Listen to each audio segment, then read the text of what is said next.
The Immortal Eddie Hazel. Maggot Brains. Debatably one of the greatest guitar solos of all time was recorded in one take.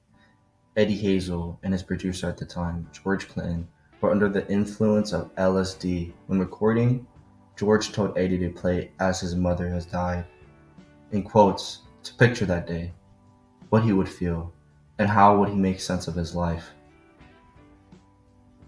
He would go on and pour his soul into the recording session for 10 minutes long, birthing what we know as maggot brains today. But let's take a step back and see what had to culminate for this exact moment for Eddie. Eddie would come from a lineage of guitarists, as his grandmother was a blues guitarist. He became so good at the guitar that eventually, in his later teens, he was recruited into the R&B band, The Parliament, and this is where he met George Clinton. At the same time, he would find music inspiration from Jimi Hendrix, and later go on move away from the R&B sounds and into a more funk psychedelic sound. Eventually, they would rebrand as a new band called Funkadelic. They would go on and release two full-length albums with the new sound that they have curated.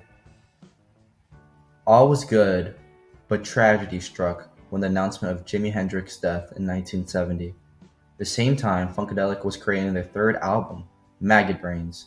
Some may say this, and George trying to elicit a state of despair out of Eddie, and the state of what was happening around the world was the breaking point in which culminated into Maggot Brains. Even though with the state of despair, something beautiful comes out of the solo. It gives birth to hope. Even though a dark cloud seems to loom over, a new world was coming, which would cement Eddie Hazel's legacy, and more importantly marks the point of change in the world.